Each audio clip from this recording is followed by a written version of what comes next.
उत्तराखंड की खबरों में आपका स्वागत है। मैं हूं आपके साथ अनुराग सक्सेना। देहरादून से बड़ी खबर लेते हैं। राज्य स्थापना दिवस पर विधानसभा में कार्यक्रम का आयोजन किया गया। स्पीकर प्रेमचंद अग्रवाल मुख्य अतिथि के तौर पर कार्यक्रम में शामिल हुए। स्पीकर ने उत्तराखंड आंदोलन के शहीदों के चित्रों पर माल्यार्पण किया। इसके साथ ही विधानसभा में शहीदों के चित्रों पर माल्यार्पण कर श्रद्धा सुमन भी अर्पित किए गए। विधानसभा अध्यक्ष ने महिला आंदोलनकारियों को सम्मानित किया। उत्तराखंड राज्य आंदोलन में महिलाओं ने भी बड़ी महत्वपूर्ण भूमिका निभाई थी। कार्यक्रम में विधायक उमेश शर्मा, चंद्रा पंत, हरवंश कपूर शामिल हुए। विधानसभा प्रभारी सचिव मुकेश सिंघल समेत कई अधिकारी भी मौजूद रहे।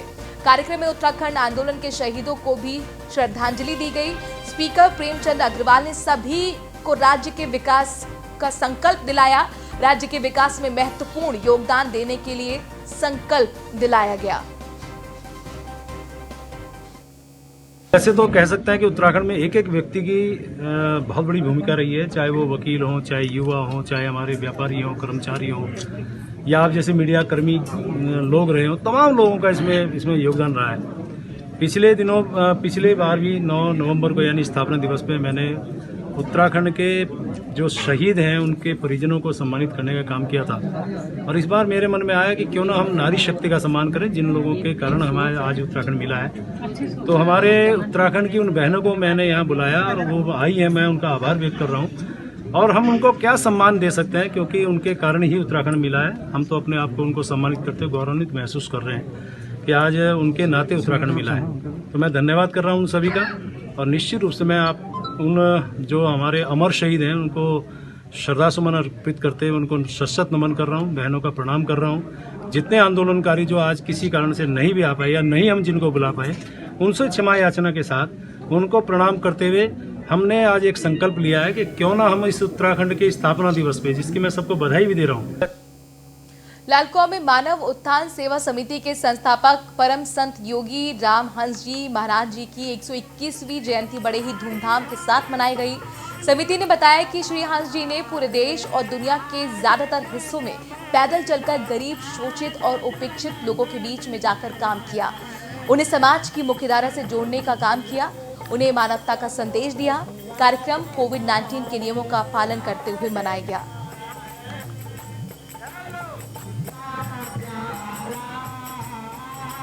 मानव उत्थान सेवा समिति के संपादक और हमारे जो संस्था के फाउंडर जो योगी राज परम संत सदगुरुदेव श्री हंस जी महाराज जी के 121वां पावन हम जन्म जयंती मना रहे हैं। और श्री हंस जी महाराज जी ने अपने समय में जो पूरे जो भारत के अंदर में अध्यात्म के लक्ष्य जगाया और झुग्गी झोपड़ियों में जाकर के जो गरीबों के हृदय में ज्ञान के प्रकाश से प्रकाशित किया।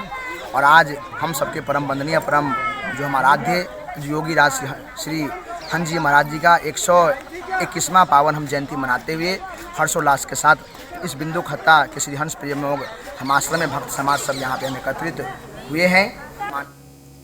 उत्तराखंड में पशुपालकों के लिए खुशखबरी है। राज्य में पशुपालक अब थोड़ी सी मेहनत करके गोबर से भी अपना बिजनेस शुरू कर सकते हैं, साथ ही अच्छी कमाई भी कर सकते हैं।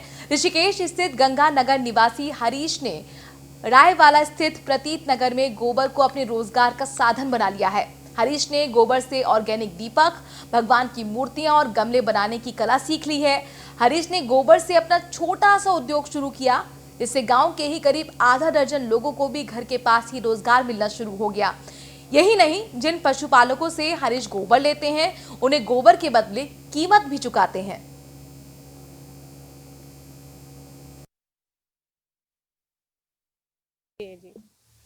जी हमें तो बहुत फायदा मिली जब से यहाँ रोजगार खुला है, बहुत ज़्यादा है। क्योंकि इधर उधर भटकने तो सही है ये काम हमारे लिए, घर भी सामने ही है, ये है कि काम भी ठीक ही है, अभी लगभग ठीक ही लग रहा है हमें। अगर काम सही चलेगा हमारा तो और लोगों को भी लगाएंगे और भी जुड़ेंगे हमारे साथ। जी ये गाय माता के गोबर को सबसे पहले हम सुखा देते हैं, फिर उसको पल्वराइजर मशीन में क्रश किया जाता है। उसके बाद उसमें मैदा लकड़ी और लीसा की गाद, ये कई चीज़ें हैं जो हम प्योर ऑर्गेनिक चीज़ें हैं, इनको हम मिक्स करते हैं। उसके बाद हम सांचों में इसको डाल के और तब मूर्तियां बनाते हैं। इसी तरीके से दिए भी बनाते हैं, गमले भी बनाते हैं। अभी जैसे मैंने ये स्टार्ट करा है तो आश्रम से और लोकल मार्केट से इतना अच्छा रिस्पांस मिल रहा है कि मैं डे बाय डे आदमी को बढ़ा ही जा रहा हूँ। और अब रुक करते हैं पॉलिटिकल खबरों का। कांग्रेस की बात करते हैं। कांग्रेस ने डोईवाला में किसान ट्रैक्टर रैली निकाली है। कांग्रेस ने बताया कि सरकार को हर मोर्चे पर किस तरह से फेल हुई है, चाहे वो बढ़ती महंगाई है, किसान बिल है, बेरोजगारी को लेकर हल्ला बोल किया गया। कांग्रेस प्रदेश अध्यक्ष प्रीतम सिंह ने रैली का नेतृत्व किया। जिला अध्यक्ष गौरव चौधरी के संयोजन में कांग्रेस ने ये रैली निकाली। मुख्यमंत्री पूरे कोरोना काल में अपने घर से बाहर नहीं निकले, ये कहना है प्रीतम सिंह का। साथ ही उन्होंने कहा कि 2022 में कांग्रेस सत्ता में दोबारा आएगी। डोईवाला विधानसभा में आप देख सकते हैं कि किस तरह का आक्रोश किसानों में और यहाँ के नागरिकों में है। और आज ये तय हो जाएगा कि अब त्रिवेंद्र रावत जी, आपका मात्र 1 साल रह गया है। मैं मुख्यमंत्री के रूप में नहीं, एज अ विधायक आप इसके बाद यहाँ पर डोईवाला में प्रतिनिधित्व करने को आपको नहीं मिलेगा। आज हमारा किसान लड़ रहा है, वो और मतलब कि आप जाके देखिए सोसाइटियों में धान लेके जा रहे हैं किसान, और वहाँ पे हालत ये हो रही है कि उनको वापस लौटाया जा रहा है कि ये वाला आपका धान खराब है। मतलब छोटी छोटी बातों पे आज हमारे किसानों को परेशान किया जा रहा है। दाम उनको उचित नहीं मिल रहे हैं। महंगाई की आप स्थिति देख चुके हैं। महंगाई का ये हाल हो चुका है कि महंगाई काबू में नहीं आ रही है। बेरोजगारी की स्थिति अगर आप बात करेंगे तो बेरोजगारी की भी आप देख सकते हैं कि बेरोजगारी का भी बहुत बुरा हाल हो चुका है। है और किसानों के खिलाफ ये सरकार को माना जा रहा है, युवाओं के खिलाफ माना जा रहा है, महिला उत्पीड़न के खिलाफ माना जा रहा है। ये सरकार एक ऐसी सरकार बैठ गई है जिसकी ना तो कोई नीति है, ना कोई आगे की सोच है। तो इस समय किसान इतना परेशान है कि आप देख रहे हैं क्या हुजूम पूरा क्षेत्र का उजड़ रहा है। और पूरे क्षेत्र में ये डोईवाला से शुरुआत, ये पूरे प्रदेश भर में हर विधानसभा में जाके इस तरह का आंदोलन किया जाएगा। आज आप देख सकते हैं किसान कितना परेशान है। जब आदमी परेशान होता है तब इतनी स्थिति में घर से बाहर निकलता है। और ये निश्चित तौर से ये समझ लीजिए कि आज के बाद भारतीय जनता पार्टी का यहाँ से सफाया होना शुरू हो गया है। और आप कुछ देर में आप 10-11 बजे बिहार के चुनाव से आपको परिणाम मिल। गदरपुर पुलिस ने जन जागरूकता मार्च निकाला है। त्योहारी सीजन को देखते हुए ये मार्च निकाला गया है। कोरोना वायरस से बचाव के लिए टिप्स भी इस मार्च में दिए गए। थानाध्यक्ष अरविंद चौधरी ने ये मार्च का नेतृत्व किया। उल्लंघन करने वालों के खिलाफ कड़ी कार्रवाई की बात भी कही।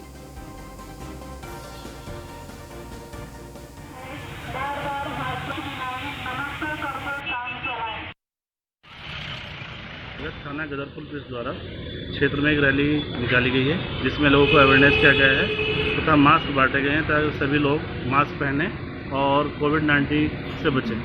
ये उच्च अधिकारियों द्वारा निर्देश जारी किए गए हैं और जिसमें स्थानीय स्तर पर लगातार इसमें प्रयास किए जा रहे हैं सभी लोग सोशल डिस्टेंस रखें और कोरोना से बचें। इनके खिलाफ लगातार पुलिस से कार्रवाई की जा रही है और चालान काटे जा रहे हैं। मैं सबको बहुत बहुत शुभकामनाएं देता हूँ। सब लोग अवेयर रहें और कोविड-19 जो महामारी है इससे बचें। हरिद्वार में हर हाथ में हो रोजगार, इसको लेकर भारत सरकार द्वारा कई योजनाएं बनाई गई हैं और उसमें से कई योजनाएं धरातल पर साकार होती भी नजर आ रही हैं, क्योंकि अब भारत बदल रहा है। भारत का हर नागरिक अपने द्वारा किए जा रहे रोजगार से न केवल अपना पालन पोषण करने की दिशा में काम कर रहा है, बल्कि अपने कार्यों से कई लोगों को रोजगार भी दे रहा है। इसी के मद्देनजर आत्मनिर्भर भारत मेले का आयोजन किया जा रहा है। तो वहीं हरिद्वार आत्मनिर्भर भारत मेले में राज्यसभा सांसद नरेश बंसल भी पहुंचे। उन्होंने कहा कि इस तरह के मेले के माध्यम से भारत आत्मनिर्भर बनने की दिशा में आगे बढ़ रहा है। राज्यसभा सांसद नरेश बंसल ने कहा कि प्रधानमंत्री नरेंद्र मोदी की ये बहुत ही सुंदर योजना है। आत्मनिर्भर भारत के इस मेले में देखने को मिल रहा है कि जितने भी यहाँ पर सामान लगाए गए हैं वो सब लोकल प्रोडक्ट्स हैं और इसका पैसा भी जिले में ही रहेगा। इससे रोजगार में भी बढ़ावा मिलेगा। देखिए, प्रधानमंत्री जी की ये इतनी सुंदर योजना है आत्मनिर्भर भारत। आप मेले में ही देख रहे होंगे, सब लोकल प्रोडक्ट हैं। लोकल पैसा खरीद फरोख्त का दोनों जिले में ही रहने वाला है और उससे रोजगार की वृद्धि है, चीज़ों की बिक्री है। आत्मनिर्भर भारत ये विशेष रूप से महिलाओं के सशक्तिकरण, युवाओं के सशक्तिकरण, युवाओं को रोजगार देने के लिए। अब वो जो कल्चर है कि सरकारी नौकरी मिल जाए, उसको बदल करके युवा रोजगार मांगने वाला नहीं, रोजगार देने वाला बने। आप देखेंगे जितने ये प्रोडक्ट उत्पाद कर रहे हैं ये सब 4, 6, 10 लोगों को रोजगार दे रहे हैं। तो ये आगे बढ़े, आत्मनिर्भर भारत का ये संकल्प है, ये उसका स्वरूप है और ये साकार हो रहा है सब जगह ऐसे। ब्रेक के बाद आपका स्वागत है। रुड़की से अगली खबर है, जहां पर वन विभाग की टीम ने मगरमच्छ पकड़ लिया। 5 घंटे लगातार रेस्क्यू के बाद वन विभाग को ये सफलता हाथ लगी है। 8 फीट का बताया जा रहा है मगरमच्छ। लंबाई मगरमच्छ की 8 फीट की है। ग्रामीणों को आखिरकार जो डर था उससे छुटकारा मिला। पिछले लंबे वक्त से लगातार मगरमच्छ का आतंक यहां पर देखने को मिल रहा था। कई बार ग्रामीणों ने अधिकारियों को इस बारे में जानकारी दी थी। ग्रामीणों के मुताबिक अभी तालाब में और भी मगरमच्छ हो सकते हैं। आज टीम के द्वारा एक मगरमच्छ पकड़ा गया है। जो मगरमच्छ लगातार दिखाई दे रहा था, ये जो एरिया है ये तेलीवाला गांव है। तेलीवाला गांव के पास एक झील पड़ती है, वहां से ये एक मगरमच्छ को पकड़ा गया है। सर टीम में कितने लोगों ने काम किया है? टीम में लगभग 10 या 12 लोग थे, जिसमें से 2-3 हमारा स्टाफ भी था जो इसकी व्यवस्था सारी देख रहा था। लालकुआं से अगली खबर है, जहां पर त्योहारी सीजन को लेकर प्रशासन अलर्ट हो गया है। प्रशासन ने दुकानों पर चेकिंग अभियान चलाया। खाद्य विभाग और जिला प्रशासन ने छापेमारी की है। किराना स्टोर और मॉल, साथ ही मिठाई की दुकानों पर टारगेट रखा गया। गुणवत्ता से खिलवाड़ करने वालों पर कार्रवाई का भरोसा एसडीएम ने दिया है। हमेशा की तरह इस बार भी जो है मिठाई की दुकानों पर सैंपलिंग कर रहे हैं। हमारे साथ फूड इंस्पेक्टर भी हैं और हम लोग मानकों की जांच इसमें कर रहे हैं कि उनके द्वारा मानक के तहत मिठाइयों का बिक्री किया जा रहा है या उसके विरुद्ध है। इसके अंतर्गत हम लोग सैंपलिंग भी कर रहे हैं और अगर मानकों के विरुद्ध ये मिठाइयाँ पाई जाएंगी या जो सामग्री ये यूज़ कर रहे हैं वो उनमें मानक का प्रयोग नहीं हुआ होगा तो निश्चित ही प्रावधानों के तहत कड़ी कार्रवाई की जाएगी। पौड़ी जिले के चौबट्टा खाल क्षेत्र में हुए कॉलेज छात्रा पर जानलेवा हमले का हमलावर 19 दिन बाद भी पुलिस के हाथे नहीं चढ़ पाया है। हैरत की बात यह है कि पुलिस को आरोपी का नाम तक नहीं पता चल पाया है, जिससे पुलिस की कार्रवाई पर अब सवाल खड़े हो गए हैं। यह आलम तब है जब पीड़ित छात्रा आरोपी का नाम, उसकी उम्र मीडिया को बता चुकी है।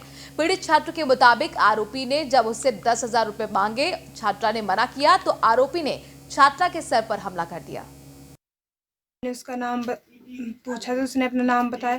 मैंने उससे बोला कि मुझे छोड़ दे, तुझे जो चाहिए हम देंगे। उसने बोला मुझे 10,000 रुपये चाहिए। फिर वो मेरा बैग ढूंढने की कोशिश कर रहा था, कि मुझे पूछ रहा था कि तेरा बैग कहाँ है, कि मुझे पैसे चाहिए, और मैं शराब पी।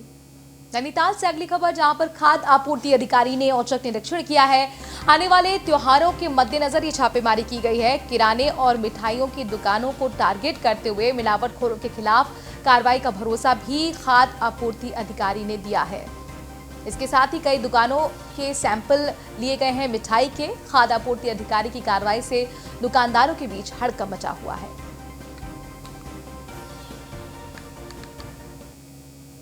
ऋषिकेश से अगली खबर है, जहां पर पुलिस ने शहर में जन जागरूकता रैली निकाली। कोरोना के नियमों का पालन करने की अपील की गई।